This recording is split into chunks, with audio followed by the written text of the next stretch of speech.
नमस्कार, मैं हूँ राकेश कुमार। आप देख रहे हैं माताभिमत। मित्रों, कलयुग है और कलयुग से ज़्यादा अर्थयुग। तो अब जो भी फरमान निकल रहे हैं शिक्षा विभाग के, आज से नहीं, जब से के पाठक आए तब से ही, तो हर फरमान में ये बातें ज़रूर होती है कि वेतन काट लिया जाएगा। मतलब आर्थिक दंड ही सबसे बड़ा दंड माना जा रहा है। देखिए, शिक्षा विभाग में फिर फरमान जारी होना शुरू हो गया है और यह जो फरमान आया है उसको हम सीधे कह सकते हैं या ऐसे कहें कि शिक्षा विभाग का फरमान मतलब शिक्षकों का हलकान। जो भी फरमान आ रहा है कुछ इस तरह से आ रहा है कि शिक्षक परेशान हो जा रहा है। और अब ये जो फरमान आया है वो ये आया है कि जिन शिक्षकों का ई शिक्षा कोष से ऑनलाइन हाजिरी नहीं है उनका वेतन नहीं दिया जाएगा। मतलब कि ऑनलाइन हाजिरी बनाने वाले, ऑनलाइन जिन्होंने उपस्थिति दर्ज कराई है ई शिक्षा कोष से, उसी को उपस्थिति माना जाएगा। अन्यथा जो अनुपस्थित हैं उनका वेतन नहीं मिलेगा, काट लिया जाएगा। इस आदेश के बाद विभाग में हड़कंप मच गया है। शिक्षक परेशानी में फंस गए हैं। चूंकि ये भी बात सही है कि बहुत जगह ये पता चला, ये जानकारी मिली कि शिक्षक भी ऑनलाइन हाजिरी बनाने में कुछ गोलमाल कर रहे हैं। लेकिन जहां सचमुच परेशानी है उन लोगों का क्या होगा? उनकी तो कोई गलती नहीं है, लेकिन बावजूद फरमान है। अब जो कह दिया, आदेश है, सरकार की बात है, सरकार ने जो आदेश दिया तो वो तो मानना है। और उसमें गलती करने वाला ही नहीं, वो सारे शिक्षक चाहे जिस किसी कारण से ऑनलाइन हाजिरी नहीं बना पाए हैं उनका वेतन काट लिया जाएगा। और बड़े सख्त लहजे में विभाग ने यह कहा है। 1 जुलाई से इसे शुरू भी कर दिया गया है। वहीं एक दूसरा फरमान भी आया है और ये दूसरा फरमान प्रधानाध्यापकों के लिए बेचैनी का सबब बन गया है। तो ये दूसरा फरमान क्या है? तो समझिए ये टोटली छात्र छात्राओं से जुड़ा हुआ फरमान है। इसमें यह कहा गया है कि अब बच्चों का नामांकन ई शिक्षा कोष द्वारा ही होना है। मतलब ई शिक्षा कोष में सारी एंट्री होनी चाहिए बच्चों के नामांकन को लेकर। ये बातें पुरानी है। पहले ये था कि सारे बच्चों की एंट्री ई शिक्षा कोष में हो जानी चाहिए, जिसको लेकर आपने देखा भी होगा कि बड़ी संख्या में प्रधानाध्यापकों पर कार्रवाई करने की बात हुई थी। लेकिन अब ये स्पष्ट कर दिया गया कि कार्रवाई होनी तय है। सारे बच्चों का नामांकन इस शिक्षा कोष पर होना चाहिए, उसमें आधार सहित सारी एंट्री होनी चाहिए। और अगर ऐसा नहीं होता है तो उस स्कूल के प्रधानाध्यापक का वेतन काट लिया जाएगा। अब देखिए, प्रधानाध्यापक अलग रोना रो रहे हैं।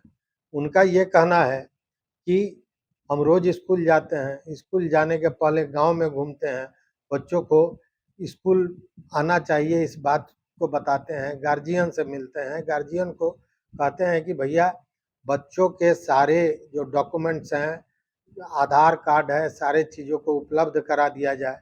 लेकिन गार्जियन बात सुनने को तैयार नहीं है। बहुत सारे बच्चे ऐसे हैं जिनके पास आधार कार्ड नहीं है। गार्जियन को अनुरोध किया जा रहा है, उनको मोटिवेट किया जा रहा है कि जल्द से जल्द आधार कार्ड बनवा लें। इसके लिए कई जगह बाज़ाब्ता सेंटर भी खोला गया था कि आधार, कई स्कूल में खोला गया था। सरकार की तरफ से ही कहा गया था कि स्कूलों में भी आधार कार्ड बनाने के लिए की व्यवस्था होनी चाहिए, वो भी हुआ था। बावजूद प्रधानाध्यापकों का कहना है कि बहुत से ऐसे गार्जियन हैं, अभिभावक हैं, जिन्होंने बच्चों का आधार कार्ड नहीं बनवाया है और उसके चलते वो आधार कार्ड नहीं दे रहे हैं। और आधार कार्ड नहीं दे रहे हैं तो हम एंट्री नहीं कर पा रहे हैं। और वैसे में जो वेतन काटने की बात आ रही है या जो दंडित करने की बात आ रही है, उसमें नाहक हम फंस रहे हैं। तो प्रधानाध्यापकों की अलग पीड़ा है। प्रधानाध्यापकों का कहना है कि सीधे विभाग से फरमान आ जाता है कि सारे बच्चों का जो नामांकन इस शिक्षा कोष पर हुआ है उसका एंट्री करके और 24 घंटे के अंदर में हमारे पास, मतलब विभाग को इसकी सूचना दें। अब आधार कार्ड है नहीं, हम सूचना क्या दें? मतलब परेशानियां बड़ी हैं। और अगर इसे नहीं किया जा रहा है तो प्रधानाध्यापकों का भी वेतन काटा जाएगा। शिक्षकों की बात तो मैंने की ही कि अगर ऑनलाइन हाजिरी वो नहीं बनाते हैं तो उनका वेतन भी कटेगा, उनको अनुपस्थित माना जाएगा और 1 जुलाई से इसको शुरू भी कर दिया गया है। और अब ये जो पहले अनुपस्थिति की सूची जाती हो माने उपस्थिति सूची जो भेजी जाती थी, अब वो भी भेजी जाने की ज़रूरत नहीं है, क्योंकि ऑनलाइन ही ये देख लिया जाएगा कि कौन कितने दिन उपस्थित रहे हैं या अनुपस्थित रहे हैं। साथ में अभी जो ऐप है यह भी बता देगा कि जो शिक्षक हाजिरी बना रहे हैं वो स्कूल से कितनी दूरी पर से बना रहे हैं। मतलब बीच में जो ये घोटालेबाजी हुई थी कुछ शिक्षकों द्वारा, उस मामले को भी कहीं न कहीं ई शिक्षा कोष में जो ऐप बना है उसमें अब ये सुधार किया गया है कि आप स्कूल से कितनी दूरी से हाजिरी बना रहे हैं यह भी पता चल जाएगा।